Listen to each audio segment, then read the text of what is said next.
informativo. Comienza el informativo. Un juez español decidió este sábado prisión provisional para el exjefe de los servicios de contrainteligencia militar de Venezuela, Hugo Carvajal, detenido ayer en España. Según fuentes de la Audiencia Nacional Española, el exgeneral chavista negó ante el juez tener vínculos con el narcotráfico y la extinta guerrilla de las FARC en Colombia. NTN 24 está en el lugar de la noticia con nuestro periodista Marcelo Moncayo en Madrid. Marcelo, adelante con tu reporte.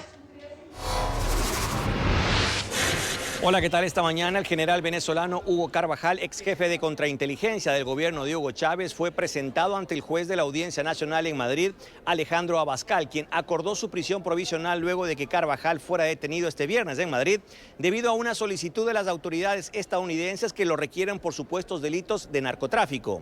Carvajal negó ante el juez tener vínculos con el narcotráfico y las FARC y no aceptó su entrega a Estados Unidos y recordó que Holanda desistió de deportarlo por los mismos motivos. Carvajal aseguró tener arraigo familiar en España, pues parte de su familia vive en Madrid hace ya varios meses. Carvajal también confirmó que él salió de Venezuela hace un mes en barco hasta República Dominicana y allí tomó un avión hasta Madrid, ciudad en donde habría ingresado con el nombre de José Mourinho, por lo que también se investiga si ese documento fue adulterado. A partir de ahora, Estados Unidos tiene 40 días para formalizar su petición de extradición que resolverá la Sala de lo Penal de la Audiencia Nacional Española, decisión que luego deberá ser ratificada por el Consejo de Ministros. Sí. Este es el informe, Marcelo Moncayo, NTN 24, Madrid. Gracias, Marcelo. Y precisamente el Departamento de Justicia de Estados Unidos ya anunció que planea pedir en extradición al ex jefe de la contrainteligencia militar venezolana, Hugo Carvajal. Washington lo está acusando por delitos relacionados con narcotráfico. Hugo Carvajal compareció este sábado ante los tribunales de Madrid. Tras la audiencia, los magistrados decidieron enviar al exmilitar venezolano a prisión a la espera de la solicitud de extradición por parte de Estados Unidos, un trámite que el Departamento de Justicia de la Unión Americana confirmó sí se va a adelantar. Por medio de un comunicado, la Fiscalía Federal del Distrito Sur de Nueva York señaló que Carvajal es investigado por ser parte de una red de narcotráfico. Hugo Armando Carvajal Barrios, un exalto funcionario de la inteligencia militar venezolana, presuntamente conspiró con otros para traficar más de 5 toneladas de cocaína hacia los Estados Unidos, al menos desde el 2006. El arresto de Barrios ejemplifica la determinación de esta oficina de llevar ante la justicia a quienes contribuyen al tráfico ilícito mundial de drogas. No importa el rango o nivel de influencia de un individuo, continuaremos persiguiendo y procesando a aquellos que traen drogas mortales a este país en un tribunal de Estados Unidos. El mayor general retirado fue capturado este viernes. Las autoridades revelaron que Carvajal se encontraba en la capital española desde el 18 de marzo, valiéndose de una falsa identidad. Al momento de su detención, se encontró un pasaporte venezolano a título de José Mourinho, mismo nombre del reconocido entrenador de fútbol. Se investiga si es un documento falsificado o pertenece a otra persona. Si Carvajal es extraditado a Estados Unidos, podría enfrentar una pena de entre 10 años de cárcel y la cadena perpetua. Avanzamos con otros temas de la agenda informativa. El secretario de Estado de los Estados Unidos, Mike Pompeo, arribó hoy a Paraguay. Es la segunda parada de su gira por Sudamérica, marcada por la crisis en Venezuela y el fortalecimiento de los vínculos con los gobiernos de la región. El secretario de Estado de Estados Unidos aseguró que ve a Paraguay como un socio para restablecer la democracia en Venezuela. La crisis económica, social y política venezolana fue el tema central de la reunión del jefe de la diplomacia estadounidense con el presidente de Paraguay, Mario Abdo Benítez. Desde tempranas horas de la mañana, Mike Pompeo arribó al Palacio de Gobierno en Asunción. Allí fue recibido por las autoridades de la nación sudamericana, encabezadas por el canciller Luis Alberto Castiglioni. En declaraciones a los medios, arremetió contra Nicolás Maduro y lo acusó de llevar al país petrolero a la ruina. Maduro es un tirano que ha causado la ruina de su país, la ruina de su gente. Además, agradeció el apoyo de Paraguay al reconocer a Juan Guaidó como el presidente interino de Venezuela. Vemos a Paraguay como un socio en la crisis de Venezuela, hacemos el trabajo en conjunto para restaurar la estabilidad y la democracia del caos causado por Maduro. Esto no es solo un punto de vista de Paraguay y Estados Unidos, sino de unas 54 naciones que vieron y reconocieron que la autoridad constitucional es del presidente Guaidó. Asimismo, Pompeo resaltó las relaciones entre Paraguay y los Estados Unidos. Vemos una oportunidad de asociarnos con verdaderas democracias, compartimos nuestros valores, nuestros objetivos y nuestras aspiraciones. El viaje de Pompeo a la región tiene lugar pocas horas antes de la próxima reunión del Grupo de Lima, prevista para el 16 de abril, que volverá a tener como eje central la situación en Venezuela. En NTN 24 vamos a revisar cómo será la agenda del secretario de Estado de Estados Unidos, Mike Pompeo, este fin de semana por Sudamérica. Luego de haber visitado Chile y Paraguay, el jefe de la diplomacia de la Unión Americana va a arribar en los próximos minutos a Lima, la capital de Perú. Allí se va a reunir con el presidente Martín Vizcarra, con quien abordará también la crisis en Venezuela, así como las relaciones diplomáticas entre ambos países. Se espera que Pompeo se reúna con algunos refugiados venezolanos que han huido de su país.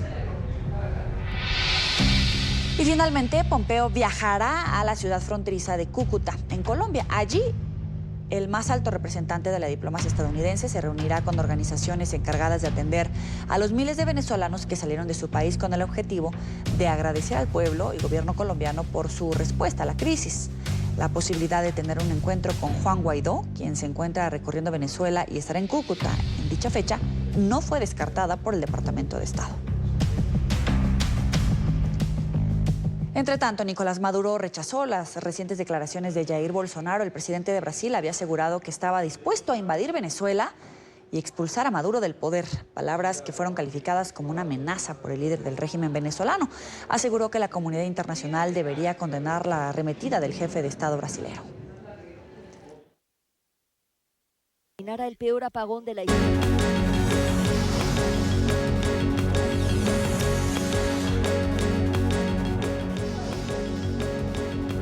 A 7 aumentó el número de muertos tras el colapso de 2 edificios en Río de Janeiro, Brasil. Las autoridades continúan las operaciones de búsqueda y rescate en esta zona. El reporte más reciente cifra en 12 los desaparecidos. Así se encuentra el lugar de la tragedia tras 24 horas del desplome de las 2 edificaciones.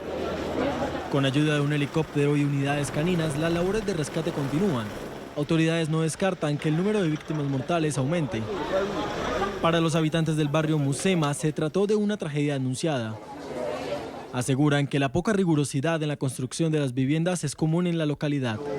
El año pasado la Defensa Civil vino a inspeccionar y clausuró 2 edificios, pero pocos días después la gente construyó varios. Así es la situación, no es sufrimiento, es abandono. Otros acusan el poco control y la escasa ayuda que reciben de parte del gobierno.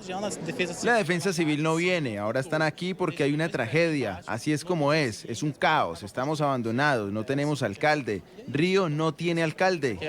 El gobierno local de Río de Janeiro advirtió que otros 30 inmuebles de la zona están en la misma situación.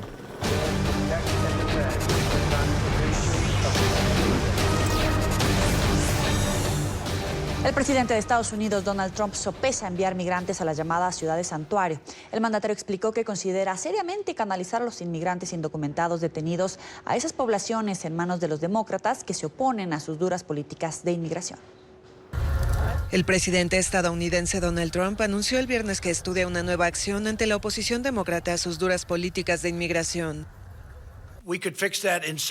Podríamos arreglarlo tan rápido si los demócratas estuvieran de acuerdo, pero si no están de acuerdo podríamos hacer lo que siempre dicen que quieren. Traeremos a los ilegales.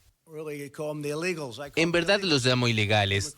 Cruzan la frontera ilegalmente. Los traeremos a la ciudad de santuario y dejaremos que esa área particular se haga cargo. Citando fuentes del Departamento de Seguridad Interior y correos electrónicos filtrados, el diario The Washington Post informó el jueves que la Casa Blanca intentó convencer a las autoridades migratorias para que liberaran migrantes indocumentados en la ciudad de Santuario Demócratas en noviembre para vengarse de los enemigos políticos del presidente. La solicitud fue que integrantes de una caravana de migrantes pudieran ser arrestados en la frontera y luego enviados a pequeñas y medianas ciudades santuario. La Casa Blanca dijo al Servicio de Inmigración y Control de Aduanas que buscaba aliviar la falta de espacios de atención, pero pese a las insistencias, el plan fue rechazado por el ICE al considerarlo inapropiado. Las ciudades santuario, generalmente gobernadas por demócratas, se han negado a entregar a inmigrantes indocumentados a las autoridades federales para su deportación. Trump ha basado su campaña para alcanzar la presidencia en insistir en que Estados Unidos está siendo invadido por migrantes y solicitantes de asilo y que ello incide en la entrada de criminales y droga al país. La construcción de un muro más amplio en la frontera con México es la principal promesa de campaña que no ha podido cumplir. El número de inmigrantes detenidos y puestos en custodia del ICE se ha acercado a 50,000 en los últimos meses, dijo The Washington Post, un récord histórico que ha afectado el presupuesto de la agencia. Sigue el drama humanitario en México. Cientos de centroamericanos siguen cruzando desde Guatemala a territorio mexicano esperando llegar a Estados Unidos. Los migrantes esperan poder tramitar el asilo pese a que Donald Trump amenazó con cerrar la frontera sur. El problema sucede que ya han engañado a muchos sobre el caso y lo que hacen es detenerlos porque a algún grupo los detuvieron y les dijeron de que les iban a dar un permiso y realmente están encarcelados allá y ese fue el problema. Entonces lo que nosotros hicimos, pues los venimos a la fe de Dios. Por una semana, la organización Caridades Católicas de Nueva York va a visitar países de Centroamérica. Quieren conocer de primera mano la situación de las familias que salen de sus países en busca de oportunidades. Este es un informe de nuestra cadena aliada, La Voz de América.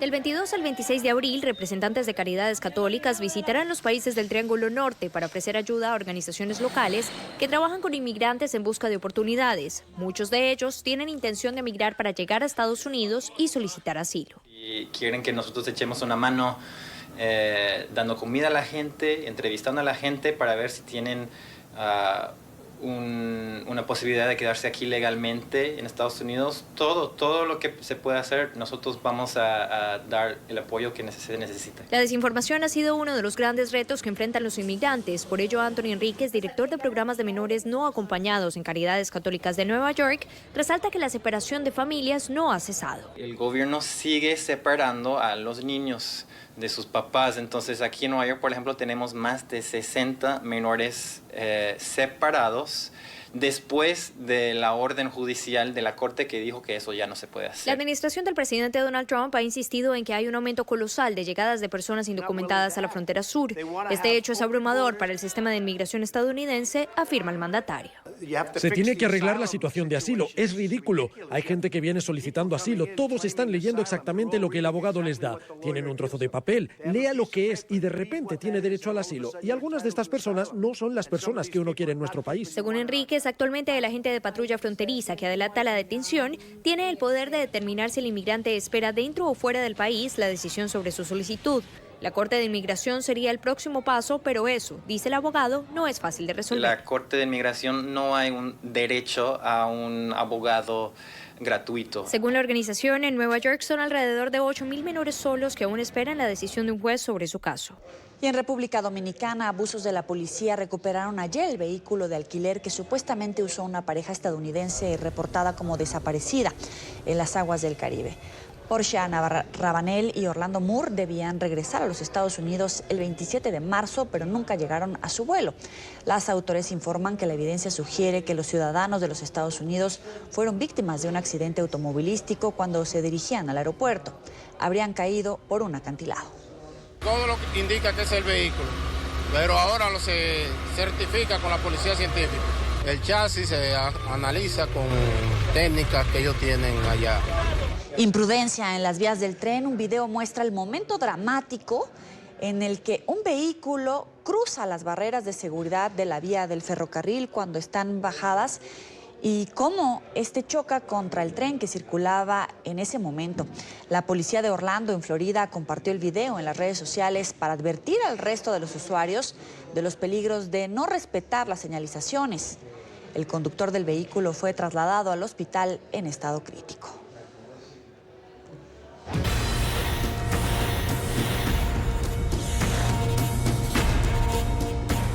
Empeora la situación de los refugiados venezolanos, así lo revela un informe publicado por Refugees International.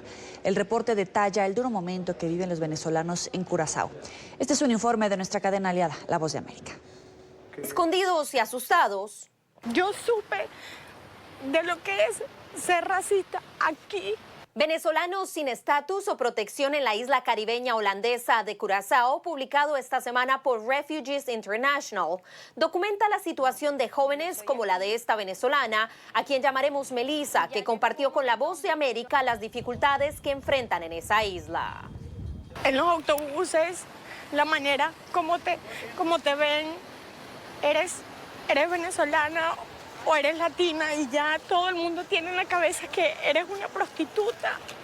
¿Nos podría decir? La Voz de América habló vía Skype con Isa Lectas de Refugee International, autora del reporte.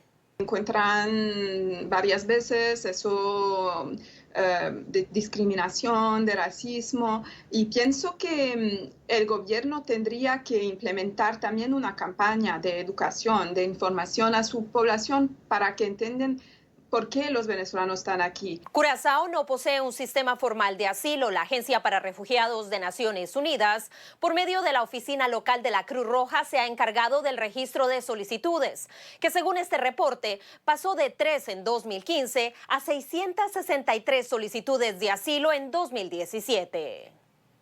Estamos pidiendo al gobierno de Curazao que implemente un sistema de asilo para que personas que, de Venezuela, de otras partes, para que tengan ese derecho de protección internacional. Reduciendo así, según ella, su vulnerabilidad en la isla. Un fondo de refugiados establecido por el Banco Mundial, las Naciones Unidas y el Banco Islámico de Desarrollo aprobó un apoyo de $31,5 millones para la ayuda a migrantes venezolanos en territorio colombiano. Para el Banco Mundial, estos recursos servirán para facilitar el acceso a puestos de trabajo y servicios sociales básicos.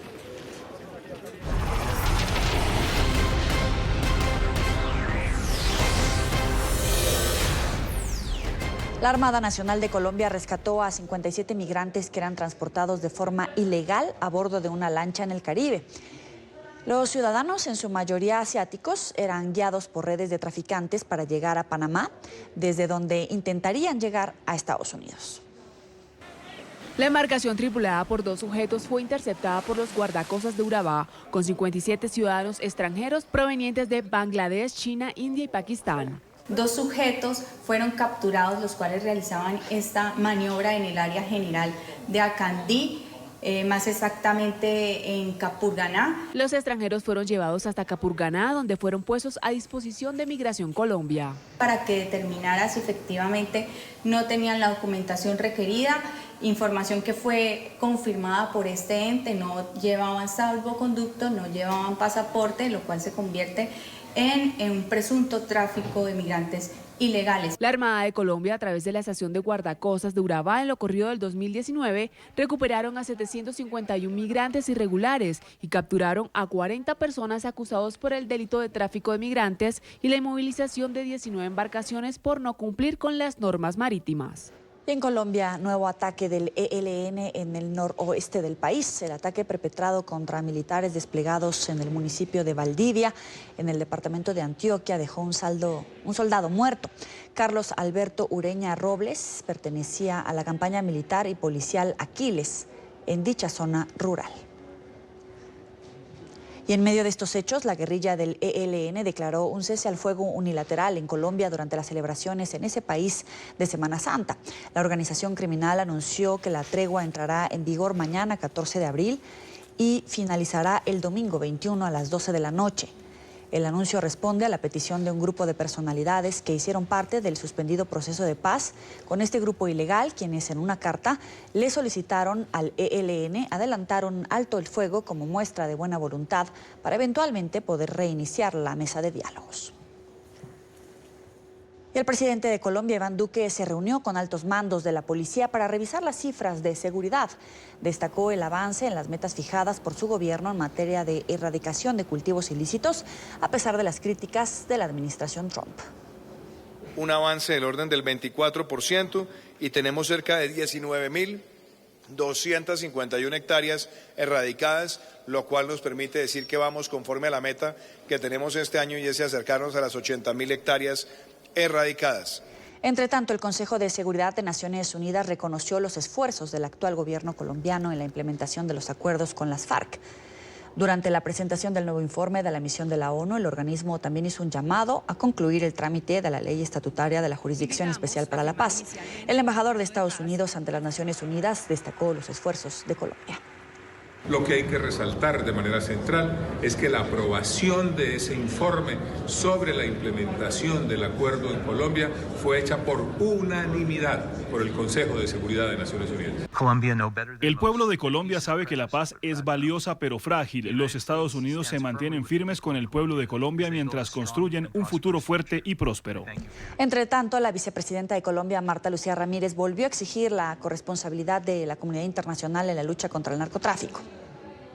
Necesitamos que ese principio de corresponsabilidad, bajo el cual se diseñó el Plan Colombia, que nos ha permitido a nosotros tener el apoyo bipartidista de Estados Unidos, sea un principio que se mantenga siempre. Colombia tiene que combatir el narcotráfico porque es nuestra convicción.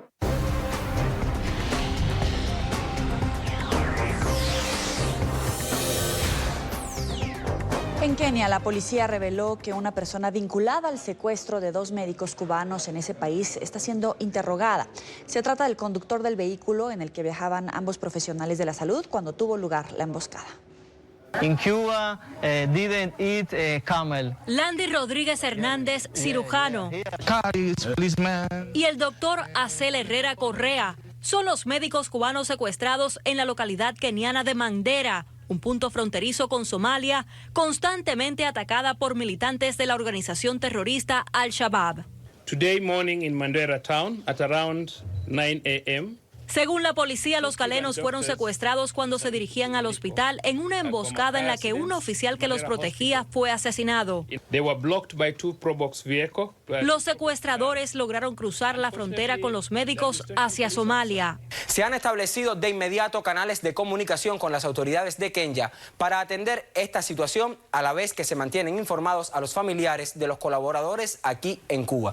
La televisión cubana confirmó la noticia en un escueto mensaje del Ministerio de Salud Pública. Internet said Mandera County is a dangerous country for people for attack Al-Shabaab. Así hablaba Rodríguez con un canal de Kenia sobre el peligro al que se enfrentan los pobladores de Mandera por los ataques de Al-Shabaab. I have also good experience working in several countries, the Venezuela and Brazil, in very hard conditions. Herrera, por su parte, dijo que tenía experiencia trabajando en circunstancias difíciles como en Venezuela y Brasil. Los médicos forman parte de un contingente de 100 galenos de la isla que arribaron el año pasado a Kenia tras un acuerdo de cooperación entre ambos países. A la espera de que se revelen los archivos de la inteligencia mexicana, como prometió el presidente izquierdista Andrés Manuel López Obrador, la agencia de noticias AFP consultó expedientes del presidente estadounidense John F. Kennedy, asesinado en 1963, el de su victimario Lee Harvey Oswald, del líder cubano y Fidel Castro y del líder guerrillero argentino Ernesto Che Guevara. México está en espera de la desclasificación de sus archivos de inteligencia, como prometió el presidente Andrés Manuel López Obrador. Mientras tanto, los expedientes abiertos de años anteriores han despertado gran interés. Los expedientes nos hablan de persecuciones, principalmente, de espionaje a todo mundo. No había restricción de espionaje para nada. La AFP consultó expedientes de figuras como el presidente John F. Kennedy. De sus 286 páginas, 110 corresponden al de su victimario Lee Harvey Oswald, desclasificado en 2016, mientras que el de Kennedy quedó abierto en 2017. Se trata de una investigación reactiva, pues el expediente inicia el 23 de noviembre de 1963, un día después del asesinato, y se centra en interrogatorios a personal de la Embajada cubana en México. Oswald estuvo en Ciudad de México unas semanas antes del magnicidio. Pidió en la embajada cubana una visa para la isla porque planeaba viajar a la Unión Soviética vía Cuba. Igual se podían investigar al mismito presidente de la República en algún momento, en diferentes épocas, que a un líder sindical, que a un dirigente obrero, a un dirigente estudiantil.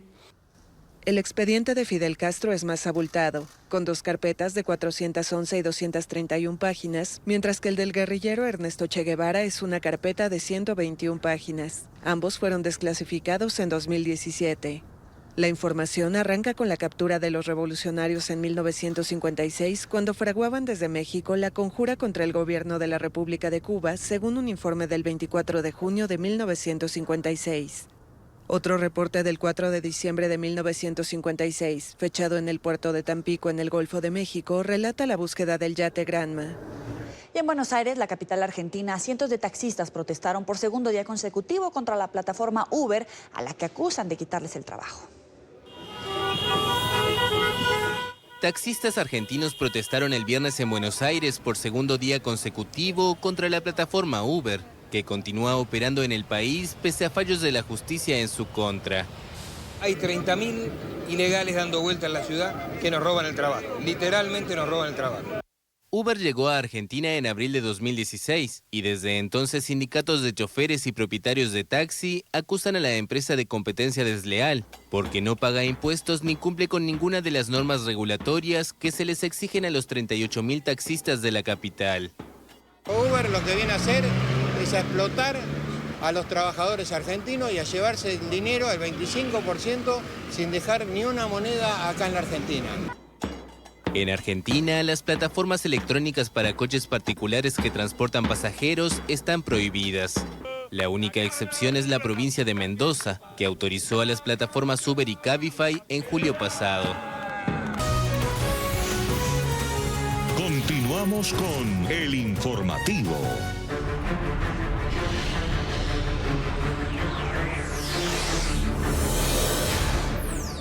Tiroteo en pleno centro de Londres. La policía británica abrió fuego contra un automóvil que embistió el coche de la embajadora de Ucrania en la capital.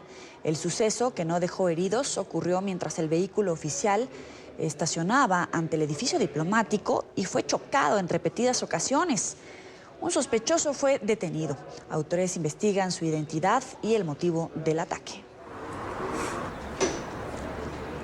El presidente de los Estados Unidos, Donald Trump, y el líder del régimen de Corea del Norte, Kim Jong-un, abrieron la posibilidad de realizar una nueva cumbre. El líder norcoreano expresó su voluntad de celebrar un tercer encuentro con el mandatario de la Unión Americana. De acuerdo al medio estatal del régimen, Kim aseguró que pese al distanciamiento en la más reciente cita diplomática en Hanoi, él está interesado en avanzar en las conversaciones con su homólogo estadounidense. Tras conocerse estos comentarios, el presidente Trump respondió de forma positiva en su cuenta de Twitter.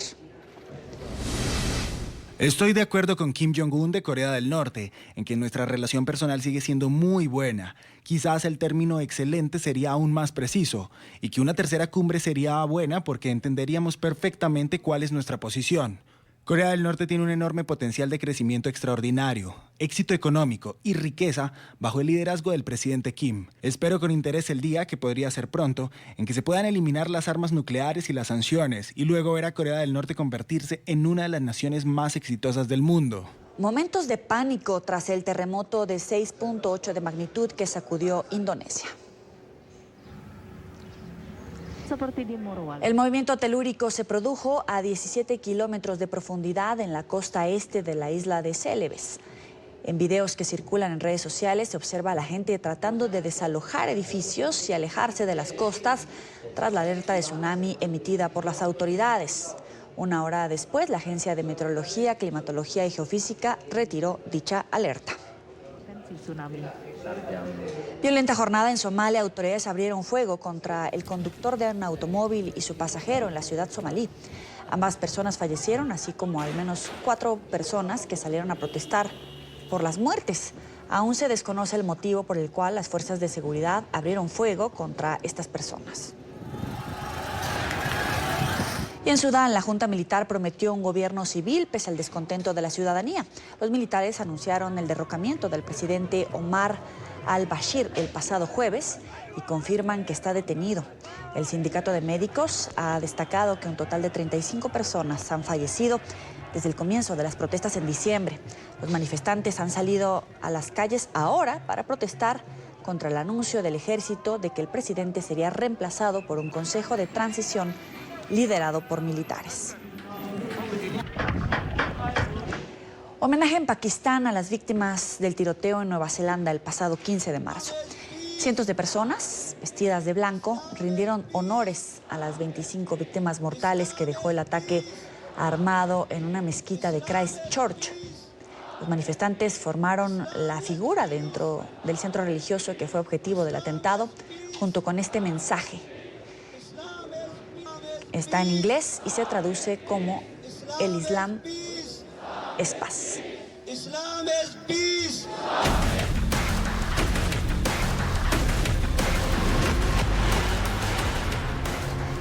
72 parlamentarios del Reino Unido enviaron una carta al Ministerio del Interior británico para que priorice la extradición a Suecia de Julian Assange. Esto si las autoridades suecas lo solicitan por 2 casos de presunto abuso sexual. El fundador de Wikileaks permanece en una prisión a la espera de comparecer nuevamente ante la justicia británica el 2 de mayo. Y Alemania ha recibido una gran cantidad de refugiados en los últimos años. Cientos de personas que escapan de las guerras en sus países de origen llegan a Berlín en busca de supervivencia y mejores oportunidades. Vamos a ver el informe de nuestra cadena aliada, Deutsche Welle. Adel Kabat llegó como refugiado sirio a Berlín en 2015, obligado a huir de la guerra al pertenecer a la minoría kurda. Su alemán, dice, todavía no le permite expresar lo que ha sufrido como desearía. Nos enseña su hogar, aunque no le gusta llamarlo así, es demasiado pequeño. Hoy trabaja como artesano haciendo piezas para guarderías de todo el país.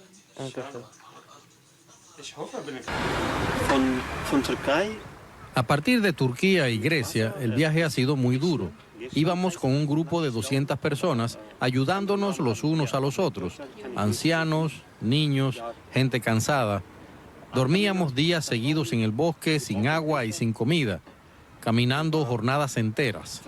Ha sido extremadamente duro. Son las 4 de la tarde en este campo de refugiados ubicado a las afueras de Berlín.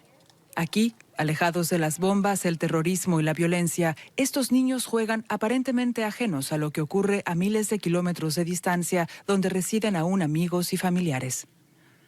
Este es uno de los más de 90 campos que el Estado preparó en la capital alemana para cubrir la llegada de más de 80.000 refugiados, personas que desde 2015 se han jugado la vida para alcanzar los países del norte de Europa.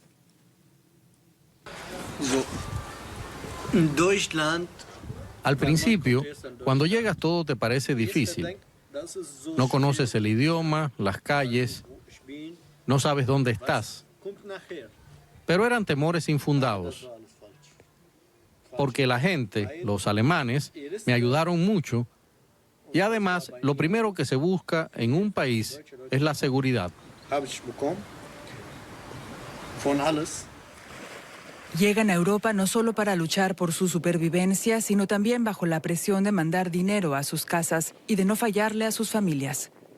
Objetivos que por lo general no pueden lograr quienes se quedan atrapados en países del sur de Europa, donde la corrupción, la inestabilidad social y la burocracia no les permite progresar.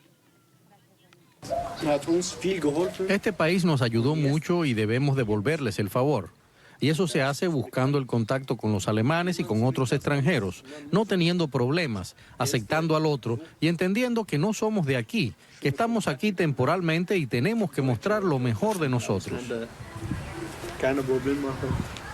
Ahora la sociedad alemana se enfrenta al reto de integrar una cultura a priori muy diferente, bajo la esperanza de recoger un día los frutos, los de una nueva generación que habrá podido crecer lejos de la guerra. En Alemania, una particular candidata se postuló a las elecciones al Consejo en su ciudad natal.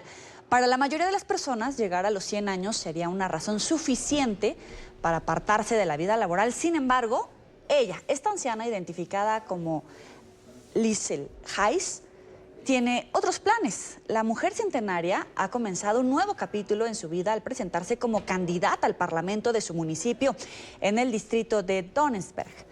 Dentro de sus propuestas más destacadas está la promoción, escuche usted, de políticas para los jóvenes, así como afrontar la problemática ocasionada por el cambio climático. Así ponemos punto final a este informativo en NTN24, el canal de las Américas. Sigan informados por Twitter en @NTN24 y recuerde consultar todas las noticias en ese portal web que aparece en su pantalla, www.ntn24.com. Los espero en la tarde. Pásela muy bien.